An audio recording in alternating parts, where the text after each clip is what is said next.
Okay, so we're going to rewind now to Sunday night because there was another development on Monday. We saw, and we won't show you, and I never want to see it again. I never got a good look at it because I was watching on my phone, fortunately. But the Jayden Daniels dislocated elbow that was suffered with 7.5 minutes to play in a game that the Commanders were losing 38-7. After the game, Dan Quinn, the coach of the Commanders, was asked point blank about why Daniels was still in there, and he didn't answer the question. He answered some other question, which I guess is all he could do. Then he was criticized by me. It's not like it's rocket science. It's obvious he should have been out of the game. And I think one of the bigger messages is coaches need to have an active role in knowing when to get their most important player off the field, when it's over, when it's time to fold the tent. So yesterday, Quinn met with reporters, and he addressed again the decision to let Jayden Daniels go in a game that was officially a lost cause. I know many of you have been asking about the thought process of Jayden being in the game in that situation. I get that. I've been thinking about it, honestly, nonstop too. And, for me, the answer is, man, I missed it. But I would, I'll fill you in on my thought process. At the start of the fourth quarter, I guess it was probably like 12.5 minutes left in the game. And that was going to be the last drive for a couple of guys, Jayden and Zach and Debo and LT. And so we're going to have any read run plays and meaning no carries, for the quarterback on a run. And honestly, man, that's where I missed it. Of course he could scramble. It's Jayden. It's what he's special at. And that is 100% that's on me. It's good that he acknowledged it because it is on him. It is on him. There's an obligation on the player to protect himself. I harp on this all the time. You got to know when to get down, when to get out of bounds, because you're the most important guy on the team. It doesn't matter if you gain 1 or 2 more yards. What matters is you got to play. You got to be available to the team to play. True franchise quarterbacks are available all the time.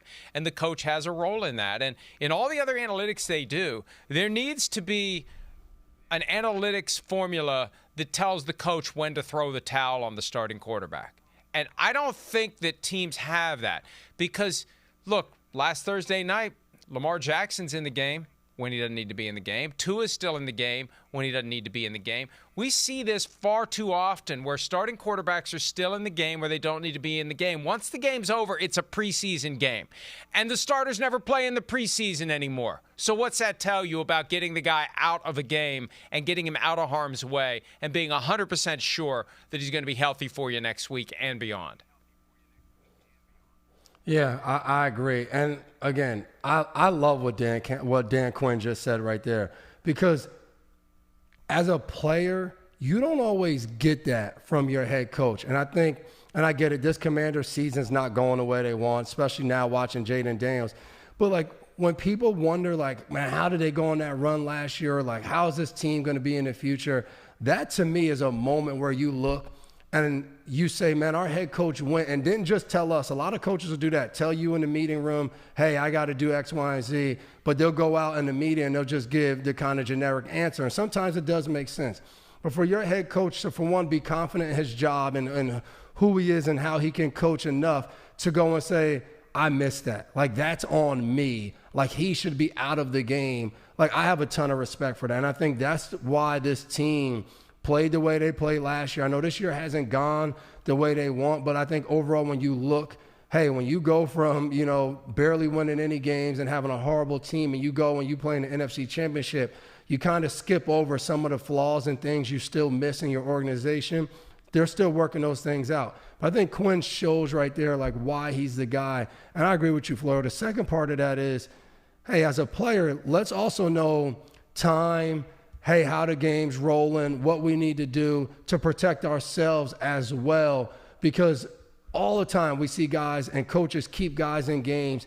It's just sometimes making the better decision and trying to control as much of the outcome and the result as you can. But unfortunate to see, and I just love the accountability by Dan Quinn right there. Well, and the reality, too, is it's ego-driven because 38-14 looks not as bad as 38-7.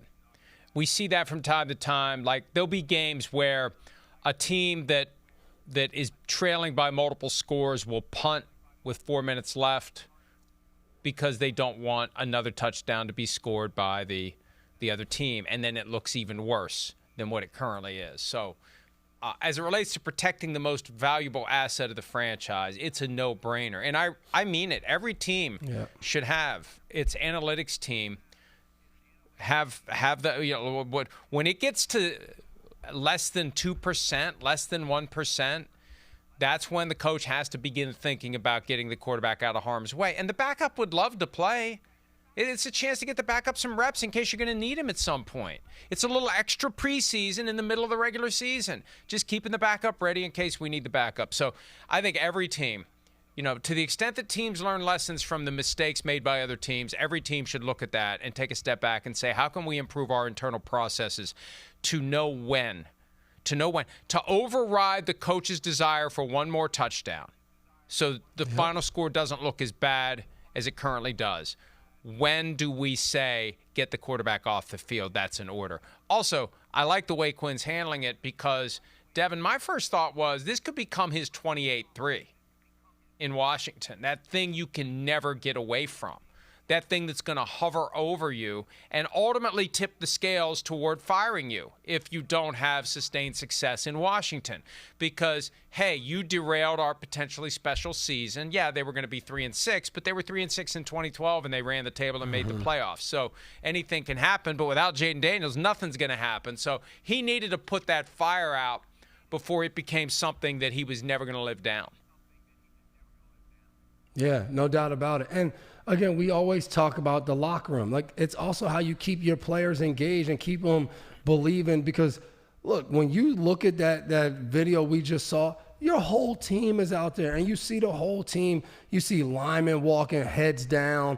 Guys, like, they're watching their season end. And I think the beginning of trying to pick those guys up and have them show up week after week without their superstar and the heart of their team is to say, hey, I'm accountable for that. You'll get better out of me moving forward, because we all know how the NFL works. Like, you go out there, Jayden goes down, first 2 games, you go out there and you get blown out. That's it for you. You go out there those first 2 games and you're competitive. Maybe you win one of them, maybe you win 2.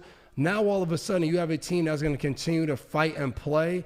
You need that as a head coach, because like you just said, each and every day, each and every week in the NFL, you're evaluated and decisions are being made whether to keep you as a coach or as a player. So you need guys to continue to play hard. If all those coaches and their families want to stay in Washington and play and be there, you got to have guys that go out there and give it their all. So again, I think Dan Quinn, I keep saying Campbell because both of them, I think both of those coaches get it more than anybody about the players in the locker room, building the right culture and having the right environment for those guys to succeed. One guy that they won't have this weekend when the Lions come to town, the 2 Dans will get together, and it's a chance for the Lions to – I hate calling it revenge, because it's not like the Commanders stole their lunch money. I mean, they went in and they did their jobs and they won the game, and this is the Lions' chance to kind of rectify that, but not against Jayden Daniels and not against Frankie Louvu. Hi, it's Mike Florio. Thanks for watching PFT on YouTube. Hit subscribe for the latest news and analysis from Pro Football Talk.